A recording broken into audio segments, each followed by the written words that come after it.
I haven't really done anything in this project, but I put some chords down afterwards, and I want to use these chords as a foundation, and I don't want people to think that I'm cheating or anything. Like, these chords are very basic, so we're gonna go over some light music, very light music theory. But essentially, like, a chord is just 3 notes, and that is a chord. This is literally, that's it. That there's nothing else to it. It's not. It's very simple. Now, in the scale, you have the first, third, second, third, fourth, fifth, sixth, seventh. Ignore everything else except the first, the fourth, the fifth, and the sixth. These are 90% of songs are pretty much based around these 4 chords or some variation of it. So the first, the fourth, the fifth, and the sixth. Basically, the fifth chord gives a lot of tension, and you resolve the tension with the first chord. Wait, am I doing this right? No, I'm not doing this right. This is wrong. But essentially, you build tension through the fifth chord, and you resolve it with the first. But as long as you just stick to some variation of 4, 5, 6, 1, it really doesn't matter. Just make some variation of those chords.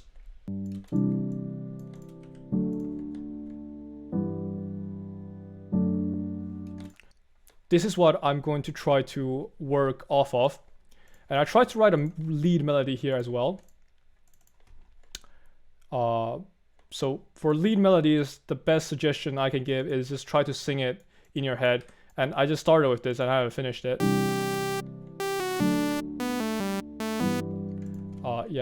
Yeah, there's something I didn't think about. So I'm just gonna try to finish this. And I know I'm going to struggle. I absolutely know I'm going to struggle.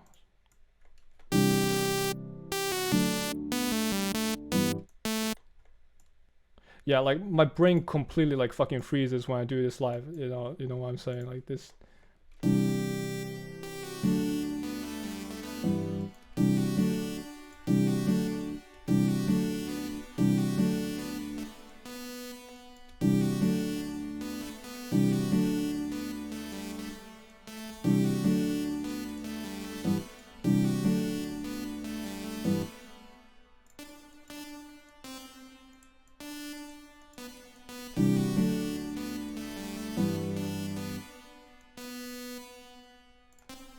So when you're writing leads, do you ever like hum it?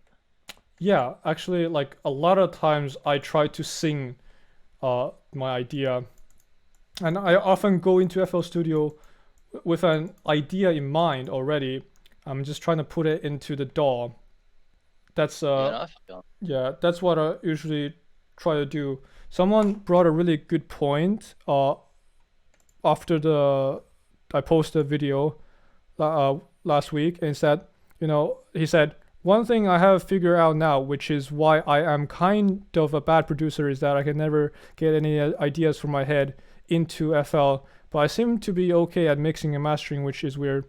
So first of all, you're not a bad producer. You can't say you're a bad producer because you're learning this skill.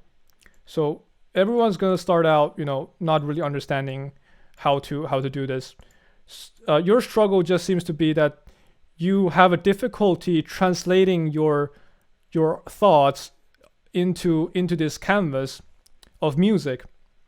So you need to bridge this gap, this ability to express yourself on this canvas, and the way you do that is through trial and error and just doing it over and over again. There is no quicker path to it.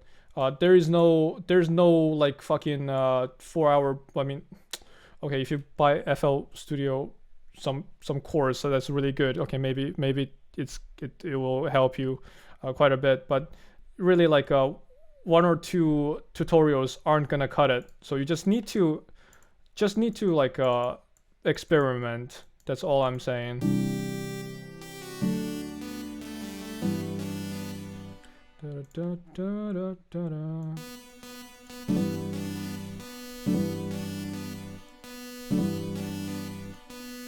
I kind of want a space here.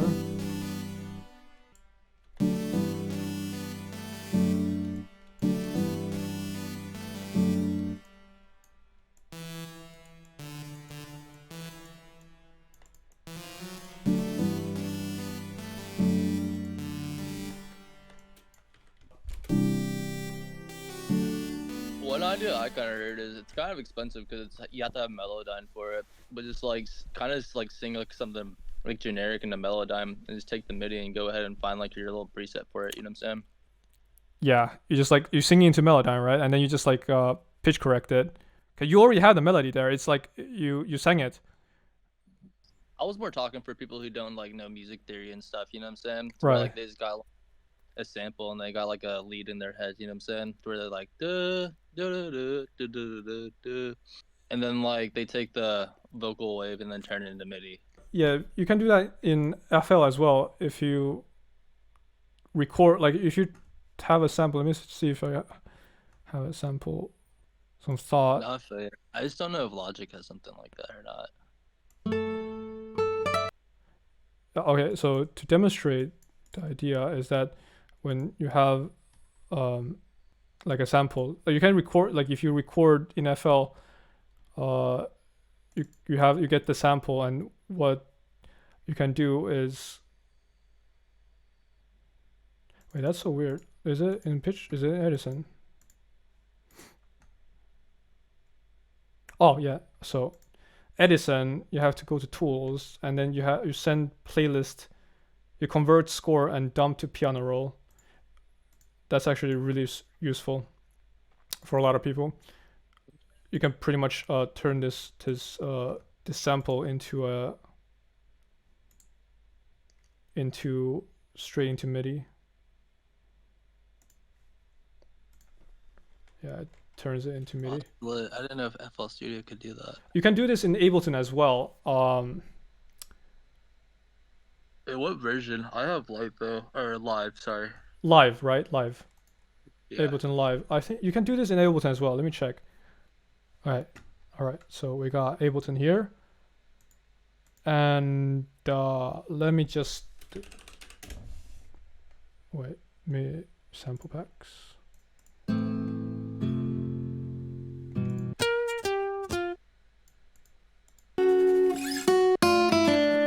Let's take this. You literally, I think you literally just wait. Right click here. Convert melody to new MIDI track. And then it kind of converts into MIDI. Right? I'm not sure. Oh hell yeah, that's lit. Does this Logic work? does that, but usually it just throws into like a sampler. I'm sure there's another way for it. I just haven't found out yet. There should be a way.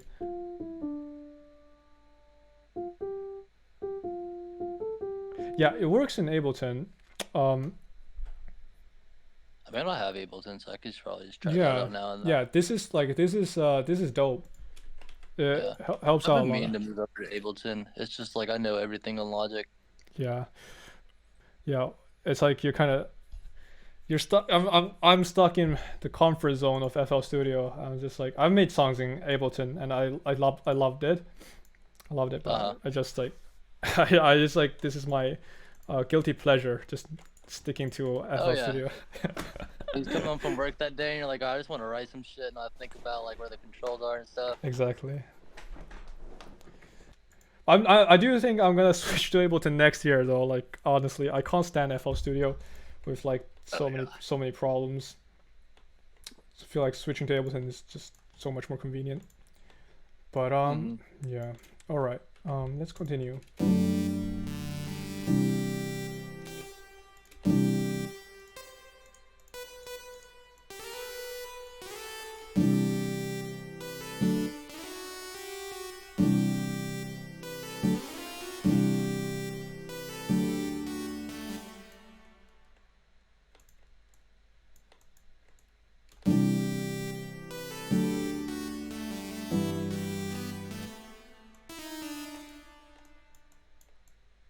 So I'm literally just messing around.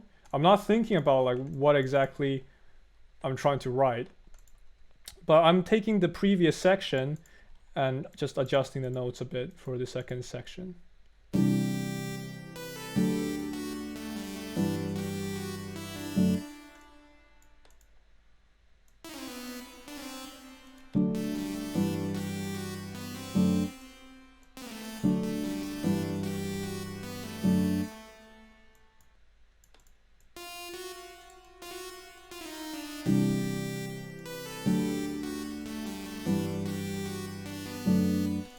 Like that.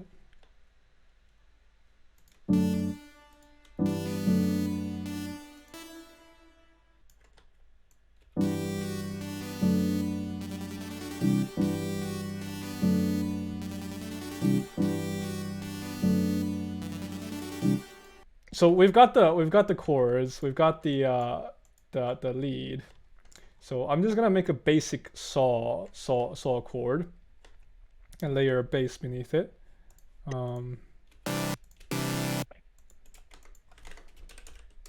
Chord 1, make it blue.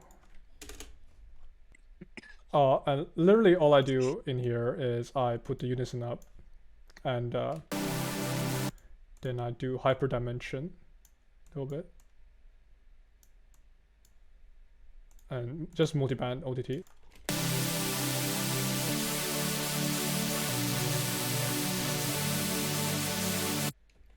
Yeah, that's pretty much how you get like Supersaws.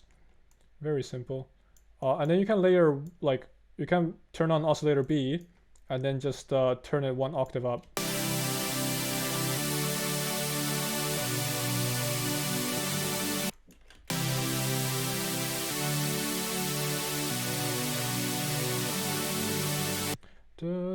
So there's something wrong with this last chord.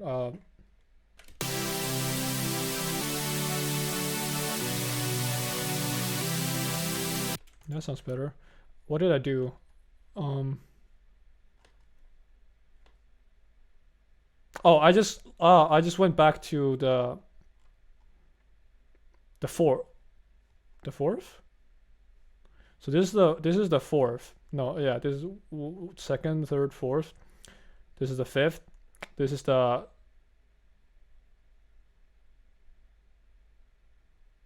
third.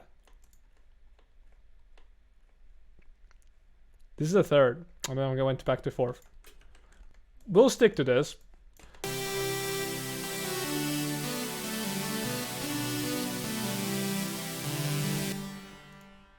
And I'm going to just... Oh, I already had an OTT on the chord. It's on a really low def. That's okay. So just add some OTT again on the chords. I'm gonna cut the low end.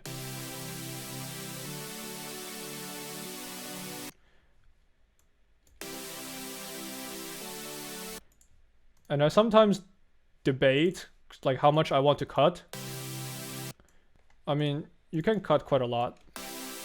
This is chords anyway, Supersaws, and you can just fill the low end with with a saw bass. But when high passing, it is usually like a threshold as to how much you want to cut without losing like the fundamental tone of the sound. With vocals, for example, if you cut too much out of the low end, it's gonna sound really thin, and you're gonna lose out on that like the fundamental tone. So, but with Supersaws, it's relatively okay to cut quite a lot. And then I just add a saw bass. So this is I'm just gonna take the bass from here, put it here. Then put a bass. That's perfect.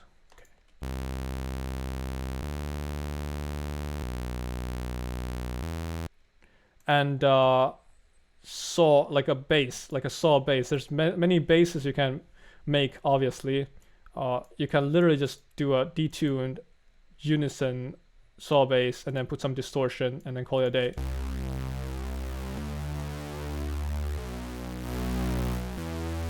And with some multiband.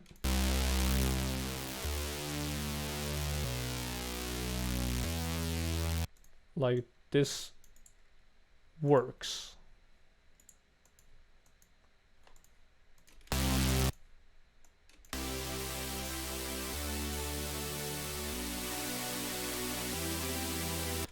Because the purpose of the saw to fill the lower frequencies to give power.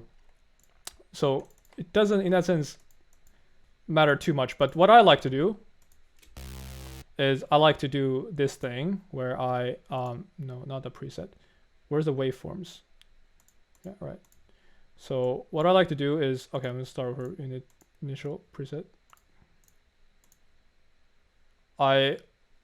It's just a saw. I'm gonna turn on the noise oscillator.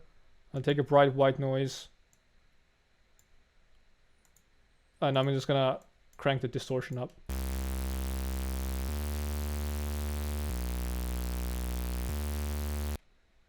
And then you can obviously put like multiband compression.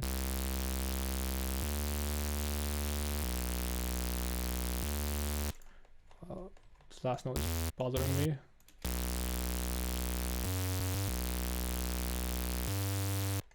Okay, maybe that works. So that is a very basic sound design, and I think Virtual Riot just showed him using a sine wave. But Saw Wave has more crunchiness to it, so that's nice, and you can obviously layer the two together. Huh.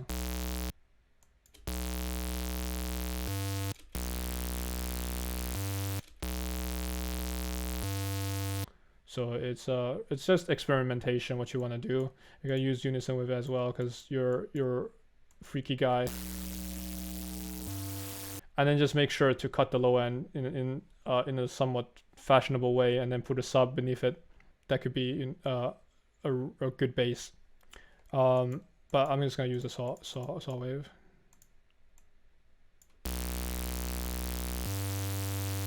I like it. So.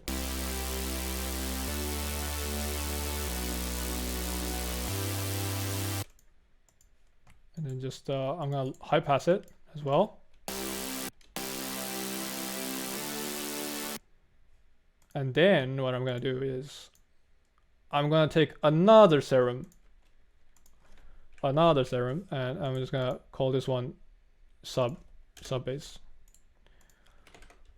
And what this is just a sine wave, just a sine wave, like. Legit, just a sine wave, nothing else. To fill the lowest of like the lowest frequencies. I don't think.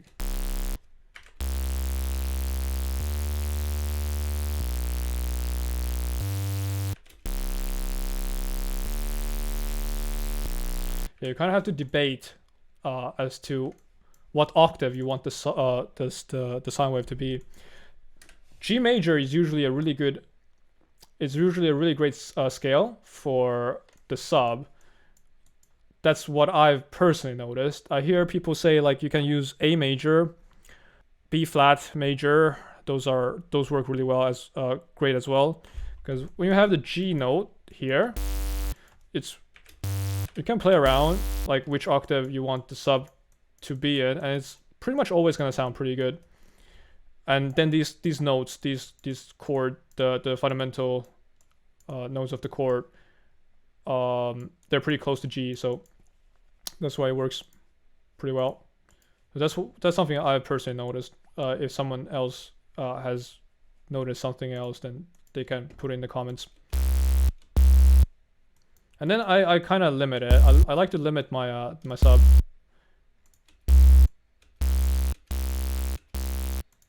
So we've got the bass, which is high passed, and I'm gonna limit it as well. I'm gonna put an OTT on it, compress it, and then we're just gonna limit it.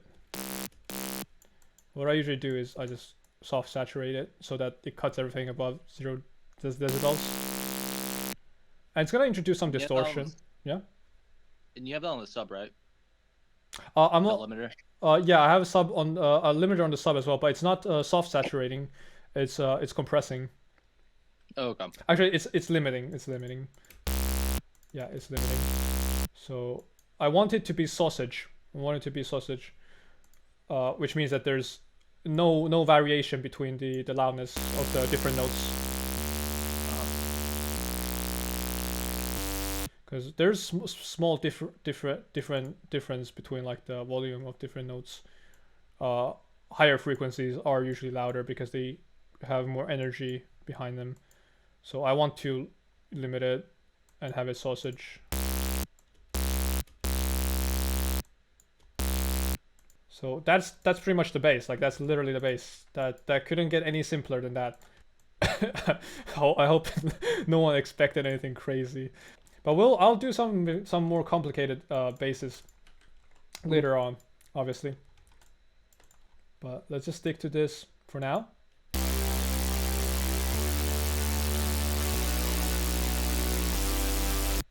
You might notice that the chord kind of sounds thin, so I tend to clone it, and then just mess with the detune.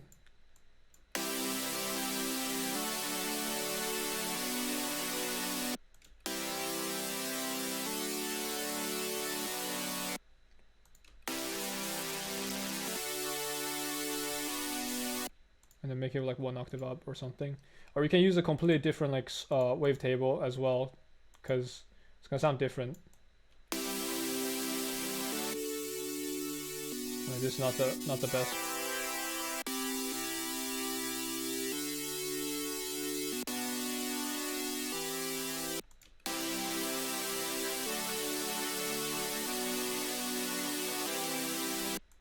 Yeah, it's pretty much that, and then limit it again.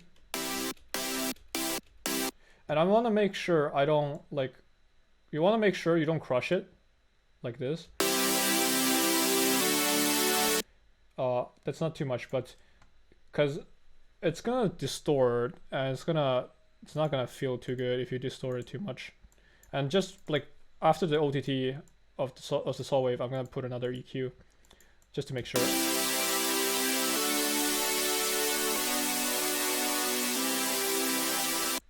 And sometimes you might want to control the higher frequencies. Virtual Riot, he showed like a general kind of EQing dip around the 3.4 slash like 3.5 kHz here.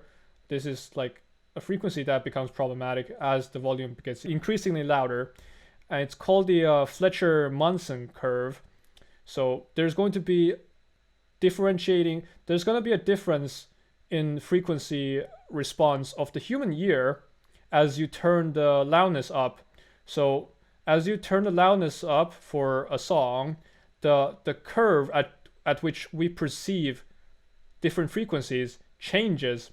So that's why when you go into like a show or I don't know, a club, when the music's banging, you will perceive it differently than when you're listening to it on the headphones at a relatively low frequency. So if you're in a club and you have really loud high frequencies, you're absolutely going to destroy people's eardrums.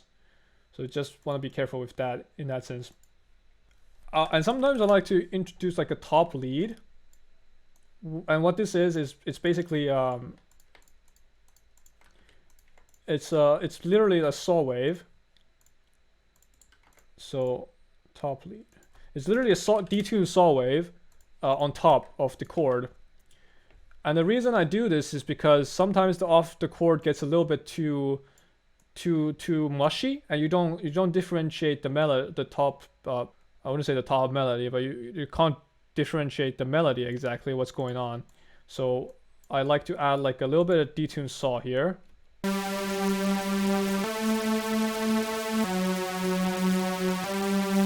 And maybe at a higher frequency, so I'm just gonna put some EQ. I mean multiband compression. It's a bit loud. That's okay. So I'm just put this here, top. EQ out the lows again. And put that sidechain. And it's gonna sound something like this.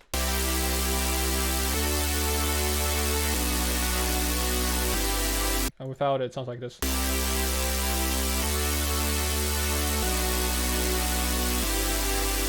So just to make out perhaps the melody of the chords.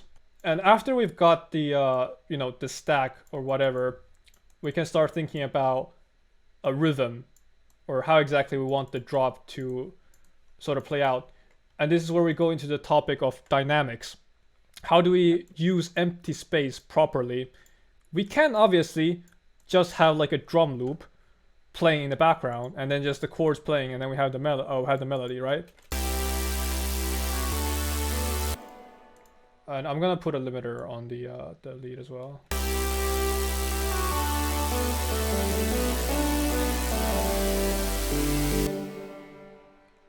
And this part is where you're probably gonna struggle a bit, because there's just, as I said, there's just so many saw ways that you have to kind of. So this is where mixing comes into play.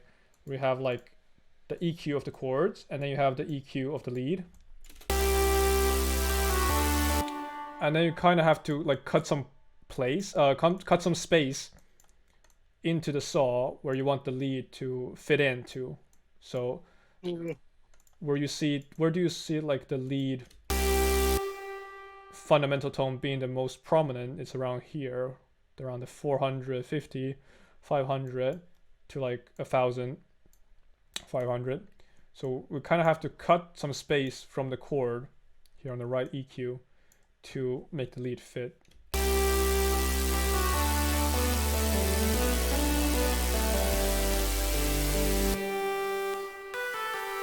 And honestly, I'm not really satisfied with this lead. I don't like it.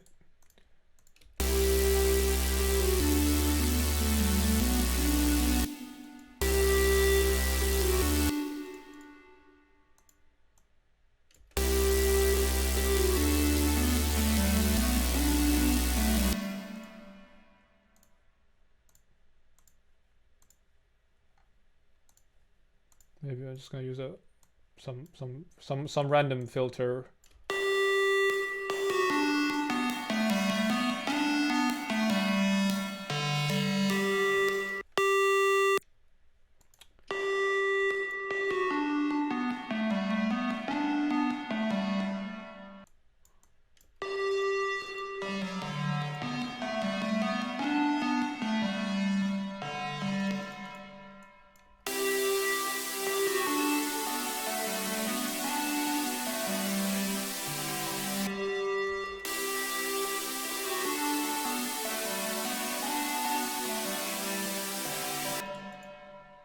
Yeah, so this looks very messy. So I'm basically low passing and high passing because I feel like the square is has too much of a high end.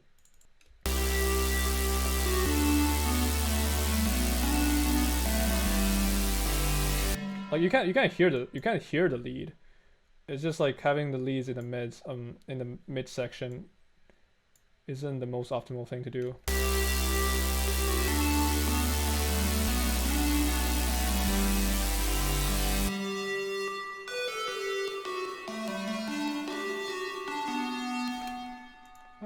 I guess it works. Yeah, screw it.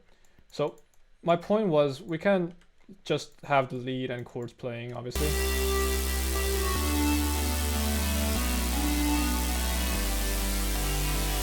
And we could add some drums behind it.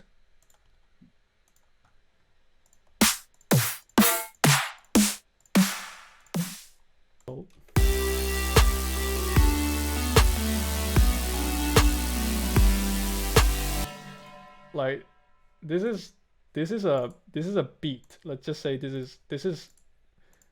it's something that can be listened to. But it's not very interesting. But we can make it better. So let's try to do that. So first of all, let's do the drums. And for this, I'm going to reserve a little bit more space. So drums. I don't think this is the best drum. Kick drum. I want something trappier, because this is kind of like future bass. Whoa. Whoa.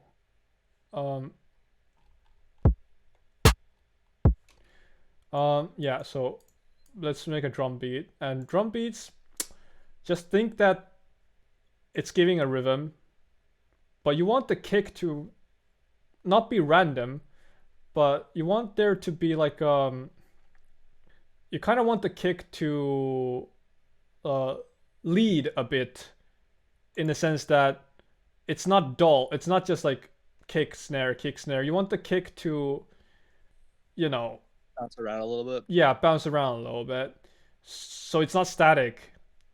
Unless if you're making like maybe like house. Yeah, if you I mean, in electro house you just have like the 4-on-4, 4 on the floor, kick and snare, and then maybe on the fill sections you change the kick up a little bit. But here on the, as we're making a trap beat, so you want there, you want there to be a little bit of like a movement here.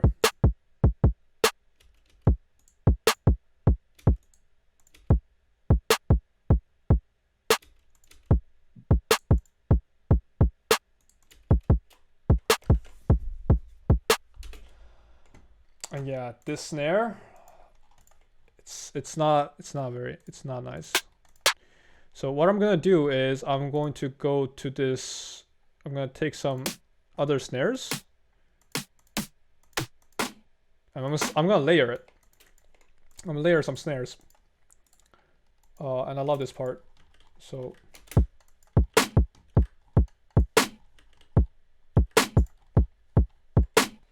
but idea is you want to layer some impulses, and then what you can do is you can take a clap, pre-shifted. Yeah, so it has this this little bit of leading in, and that's great. This is great. It kind of like, you don't need the transients to like be at the same place. You can put the clap a little bit forward as well, so it stands out. This is great because it leads it in, sucks it in. That's amazing. And then the way I just mix these drums is like, for the claps, I just make sure it's not too annoying, I guess. There's no specific rule to how I mix the snares. But I like to cut certain sections and even like high pass them. Make sure the linear phase is on, depending on which impulse you're working on.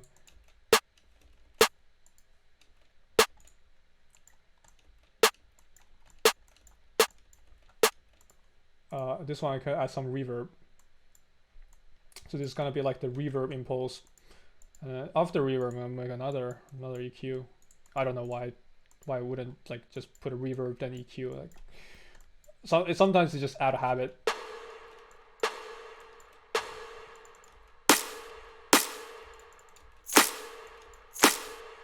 Right, and then I could put an OTT, for example, on the clap. Then just lower the depth. So the highs stand out a little bit more. Limiting depending on what you want to do, but the stuff I pull out is not important. The important thing is like you just like you go in, you listen to this, and it kind of sounds good to you. That's all that matters. You want the snare to punch, and that's the technique, or like this, the EQing I do isn't that very specific. It doesn't matter that much. Just something that I do out of habit. And then I layer the snares, and then maybe do some EQing there.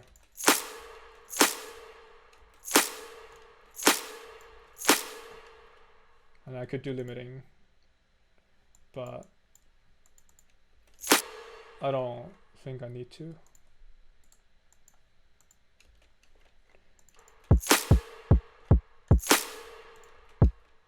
And the kick is a little bit like soft. It's like, because some people they have this struggle saying that my drums are not hitting hard enough. I don't know how to mix my drums properly. The problem isn't necessarily the mixing. The problem might just be your sound selection. You're not selecting like a kick that has fullness to it in terms of frequency. So the problem might just be that either A, your kick just doesn't have enough frequencies. This one is pretty beefy. And B, it's just not loud enough. I can like limit this.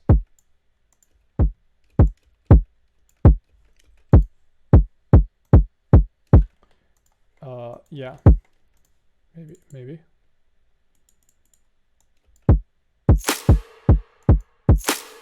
It's pretty good.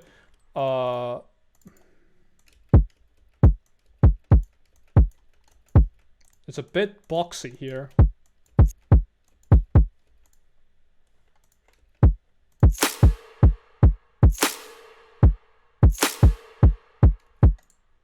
Then we can extend this.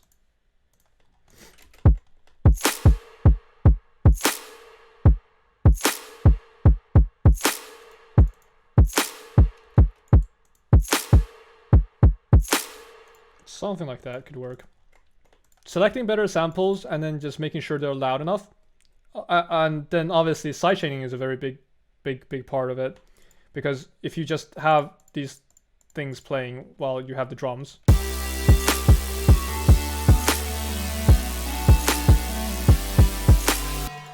it's gonna get pretty messy.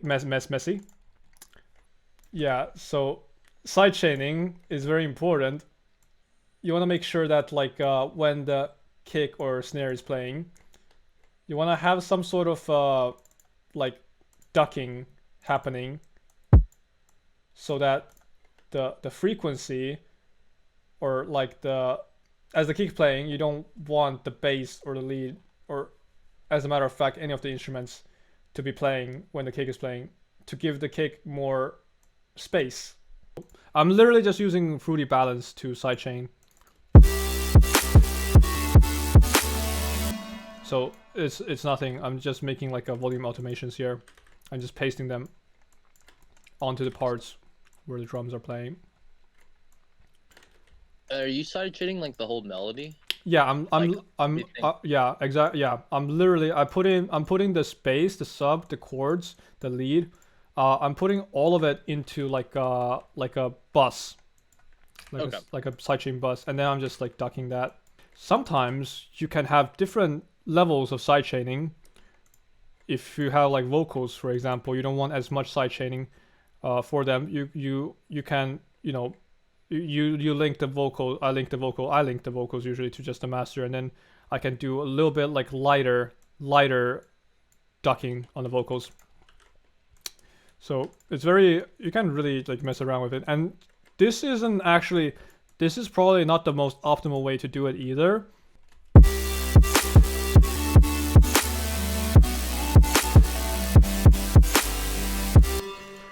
And now we got the kick drum pattern and whatnot, and it's actually a little bit loud.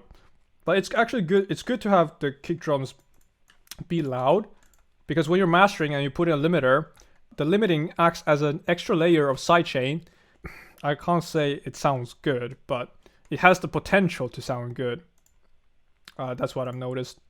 So now I'm gonna add some percussions like hats. I usually do this in separate channel racks.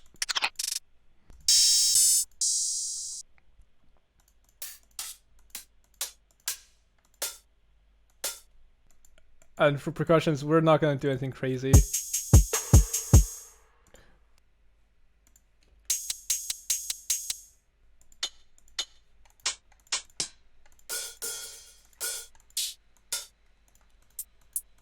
Do something like this.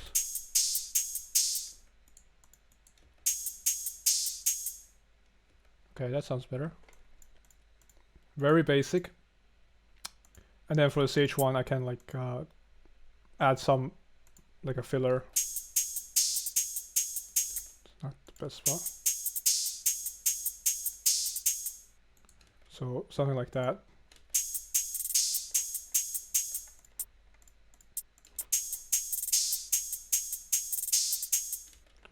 And there's a lot of hi-hat tricks out there.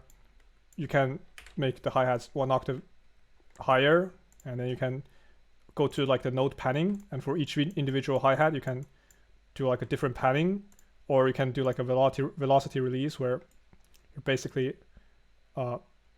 making different hi-hat have different velocity as they're coming in. And you're not gonna hear it very well.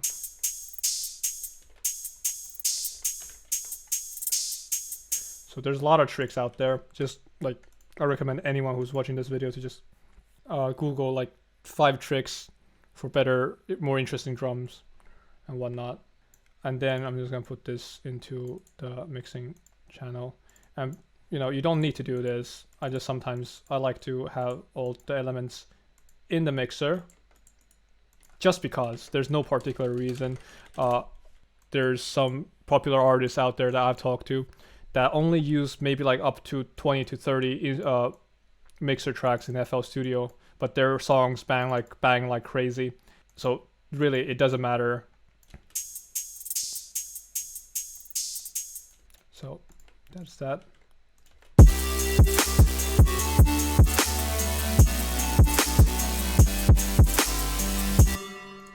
And now we've got the pretty much the drums down.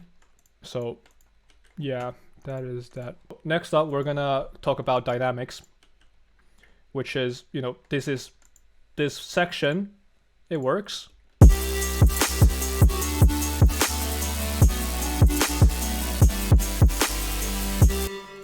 But it's mundane.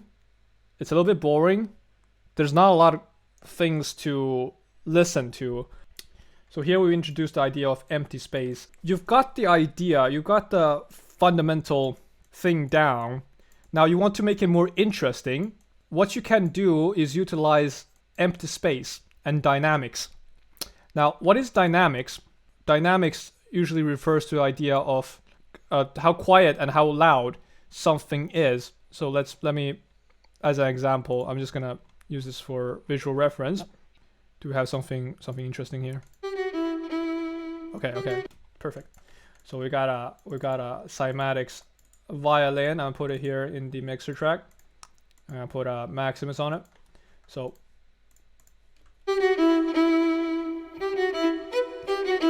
dynamic range refers to the loudest peak and the quietest peak of a sound.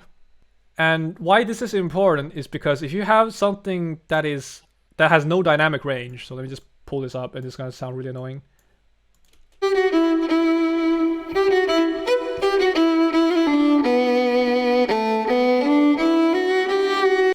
This on its own, it's still okay.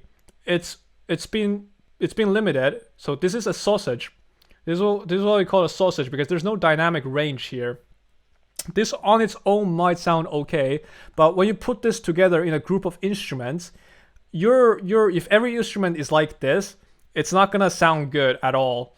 It's gonna be awful to mix. It's gonna be awful to volume balance. It's gonna be awful to EQ, and there's no room for compression either. So that's dynamic range.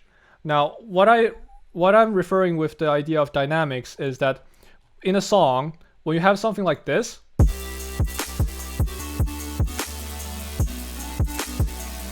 it's constantly playing, which means that there is no room for quietness.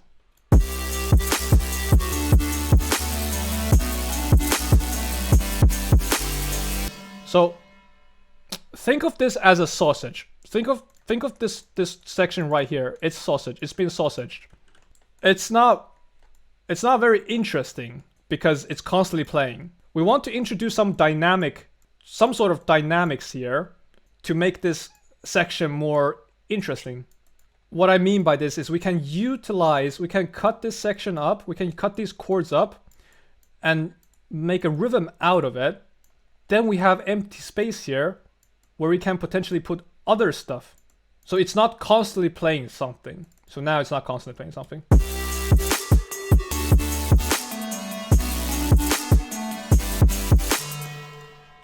And obviously in some genres, like constantly playing something is good. Like you have rhythm, like whoop whoop whoop. You don't really need much dynamic range, or like dubstep. You don't need dynamic range in that sense, but you still need something like you need some variation to it. So I'm referring to the idea of having dynamic range and variation. So we've got the drums. Now we've made like a structure here.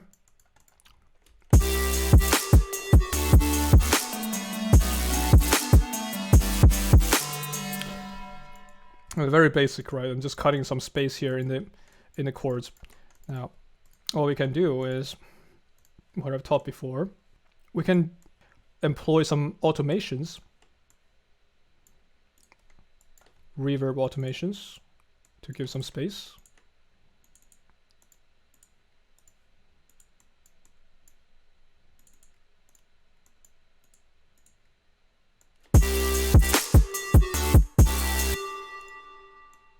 Oh, actually we can do like this.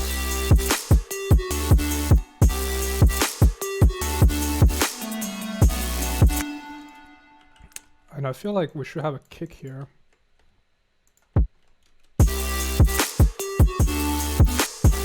Oh god. Okay, that's better.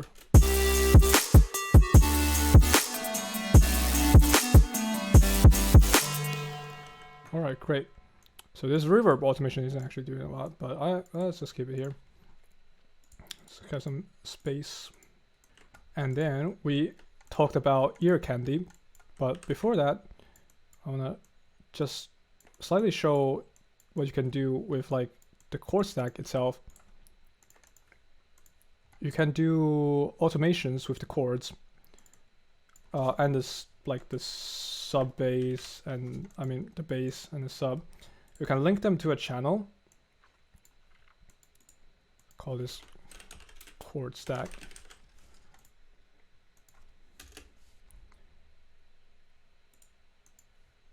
And then we can put a low pass filter on it.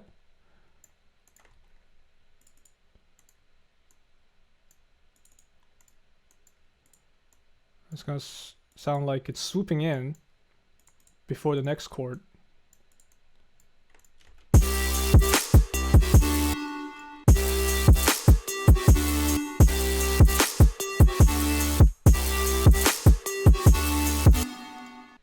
I think I should put this sub bass and bass separately so that I can decide which one's playing when. Let's put a sub.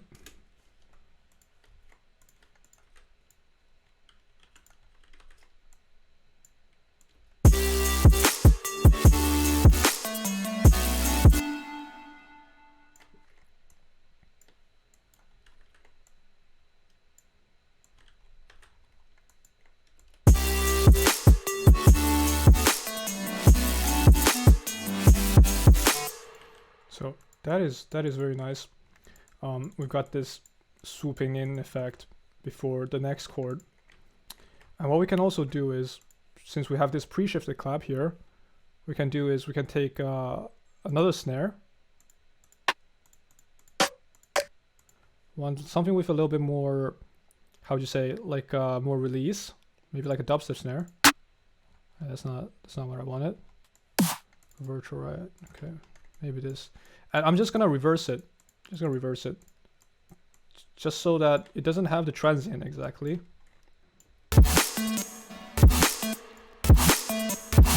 But I want this the swooping in effect. It's really nice. Might not be the best sample,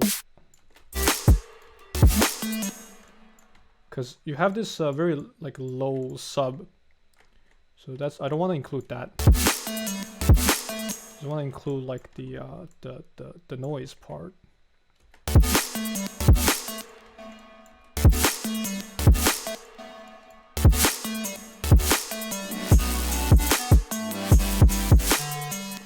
Yeah, that's nice. I like that. So now we've got a little bit more dynamic range here. And now we're gonna go into the interesting part where you said you want to learn about ear candy and vocal chops. And notice how we had to go through 2 hours of shit just to get here. But you're gonna notice it is so much better than me just, you know, taking a pre-made track and just straight up teaching how to put some ear candy here and there. Whereas I went through all this structure and section to showcase how you can, first of all, create these spaces and then fill in the spaces with these effects and ear candy, right? Mm-hmm. So here we've got a lot of different sounds. And these are really loud. Why are they so loud? And some of these are just virtual, right? Okay, people are gonna shit on me. Yeah, like literally just go through your effects folder and you'll find a lot of stuff that you can use, and you can make your own as well, like square waves and noises and just weird clicks and pops, glitches and whatnot. You can create them yourself as well. So that's what you can use. So let's see, what do we have? So we can just try and see where we can fit these sounds in a manner that's not, first of all, not intrusive, and second of all, adds this nice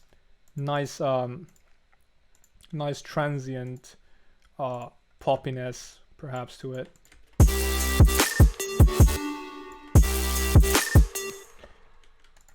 I want to have something.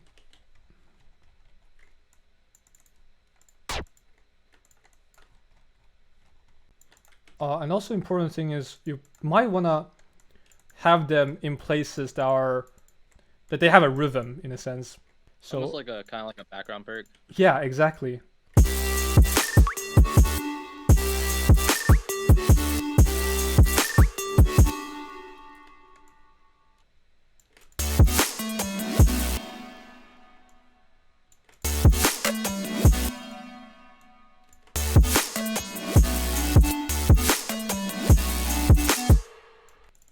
So you can technically use this as a lead. So let's see.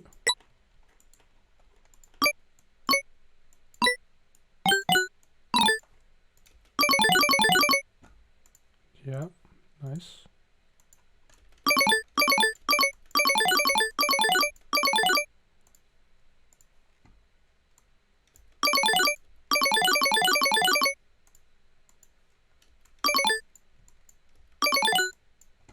Can put some reverb. There's Foodie reverb.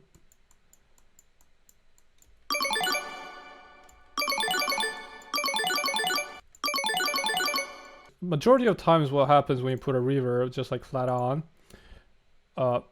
just imagine this is like okay, this is 100% wet right now, so I'm just showing the wet signal of the reverb. Usually you would have 50% wet, 50% dry, and then you would mess around with the reverb. But what happens when you have a reverb, just like let's say wet, is you have a lot of frequencies, both on the high end and low end, that are being introduced by the reverb. And what you want to do with the reverb particularly is you want to make sure that the reverb itself isn't like drowning out the original sound. And because reverb leaves a tail behind, if you have too many, you know, frequencies, both on the high end and low end, you're going to introduce muddiness to the mix. So that's why you want to have like a low pass and high pass filter most of the times on the reverb itself, reverb signal itself, not the main sound per se. So that's what I'm doing here. I'm just high passing a bit.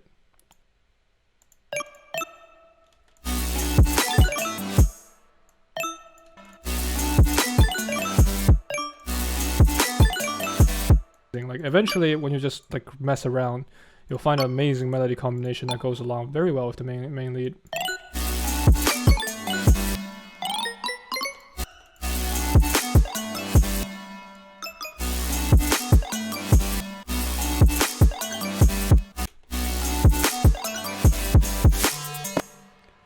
And then obviously we can also put like a fill there as well.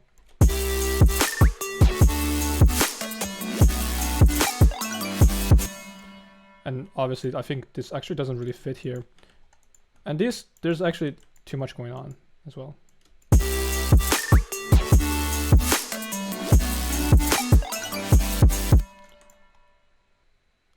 So here's just a general overview of the ear candy that we can potentially add here. And on top of this, we can also add other instruments, so arps, leads, counter melodies on top of this, just to fill in, you know, make it sound more interesting. But this is a very good starting point already. Got a lot of the fundamental elements down here, but it's obviously missing a lot of things.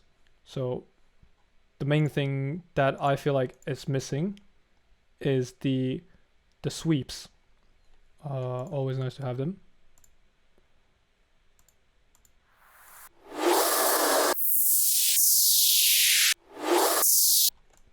Have to be careful as well, because sometimes they can hurt the ears. So not too loud.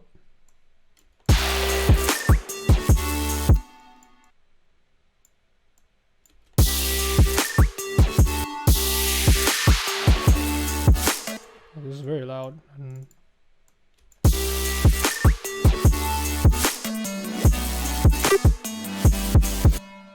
And then we can have like rides and crashes.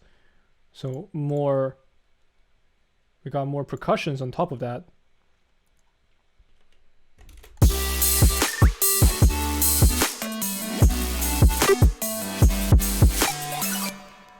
And then we got a crash here at the beginning.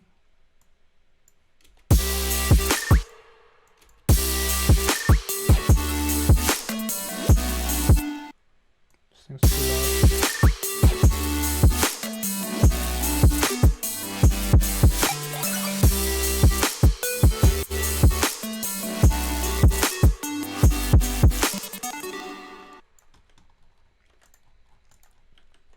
So yeah, that is that. Hell yeah. Very basic structure. I still want to show you the vocal chops. Can I default this? Yeah. And I'm just taking a Taylor Swift acapella. You can use any studio acapella, and you just drag it into the slicer. In SliceX, there's this auto slicing option. You can also, I think there's other slicing options as well, but this automatically slices all the parts where there's sound there. So you just take parts where it clearly has a tone. There's many ways to do vocal chops. This is the most basic, the fastest, and I prefer this way. I know producers who literally, they take the acapella, they drag it here, and they start to chop it up manually. They start slicing it manually here, and then they start pitching it up and down. I absolutely love it, like if you do that, but I can't stand it. It's just so much work. I personally can't stand it. I do it sometimes. I do it in Ableton because Ableton auto slicing isn't very good. But in FL Studio, I love this. I love doing it this way because there's this auto slicing thing, and it saves a lot of effort. There is a point to doing it. You have more control over the length of the sample, etc.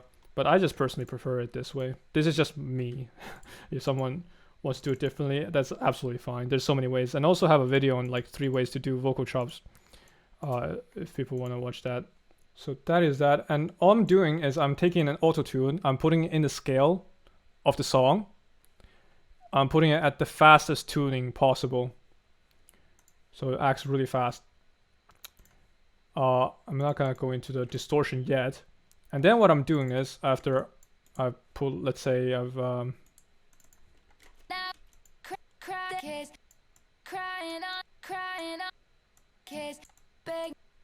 begging you, please go now. Crying. So we got these things here. We can go into fine pitch, and we can fine tune it here.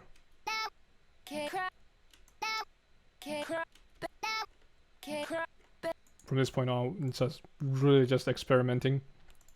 And then I just put a Camo Crusher on, put a equalizer, and then I put an OTT. and then limit it.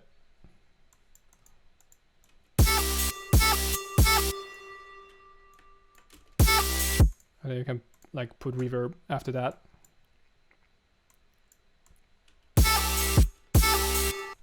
And here is just really experimenting.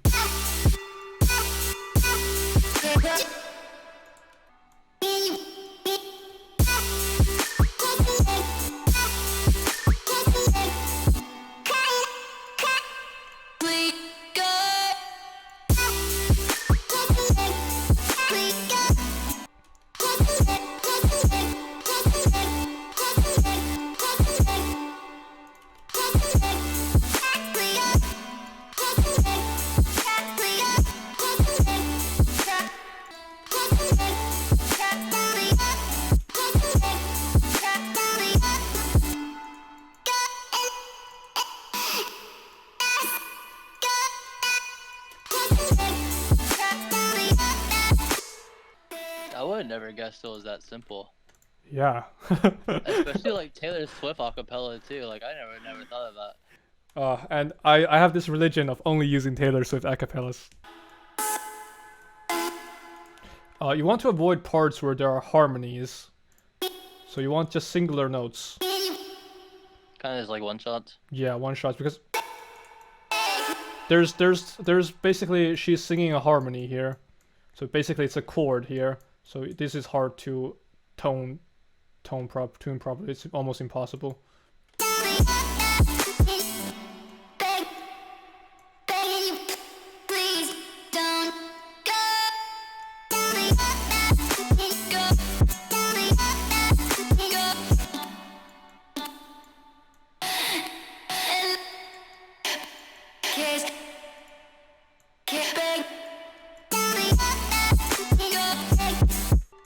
And what I tend to do usually is I have Pro Q3.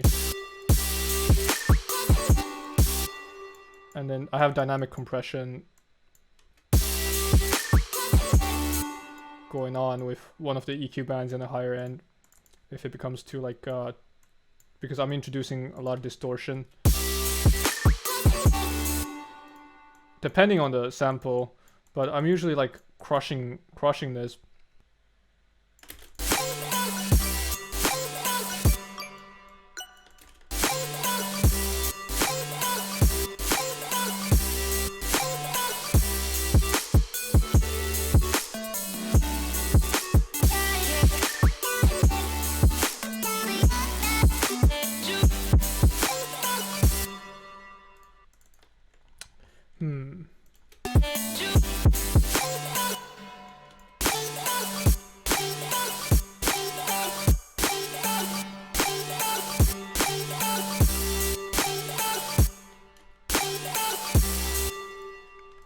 I guess this could work. Yeah. Let me think. Do I want some? I want to put some glitches. Something like this could work.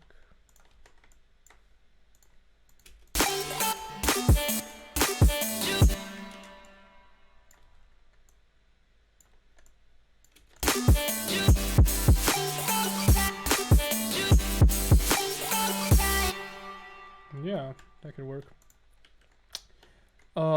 Yeah, and honestly, I would even put, because I have the vocal chops, I have ambience. I could pretty much link the ambience.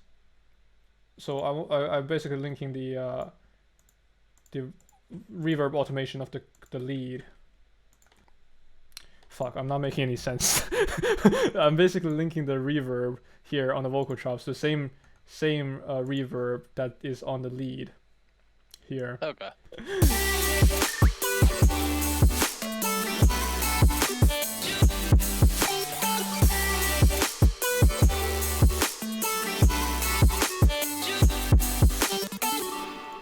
So yeah, it's pretty interesting.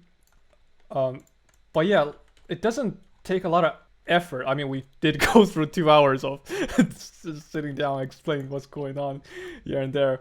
But really, like, this is a drop section that stands well on its own. It's not incredibly difficult in terms of sound design, but it's also interesting. to a certain extent, where we have these ear candy, we have vocal chops, and we have some filler sounds. So it doesn't take a lot to make something that is, well, interesting per se. Not unique, but interesting enough to be listened to.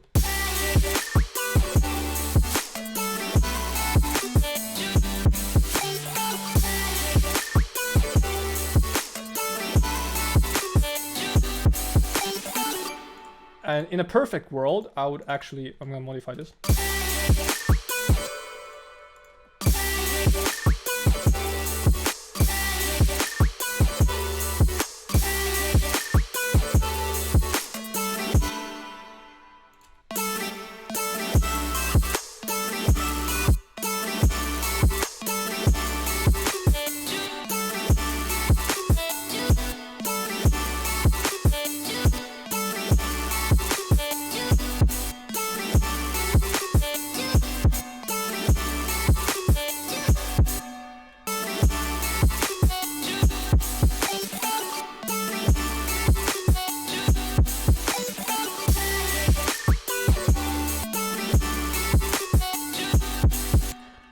And one thing I'm actually missing here is drum fills. So I'm gonna take a drum fill. We're gonna put a drum fill here. Also, you can put it here before the second 4 bars, and then we can put something else.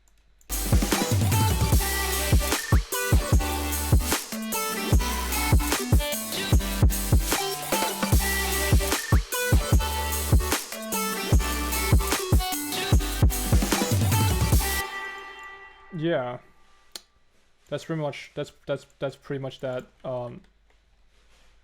for the drop section.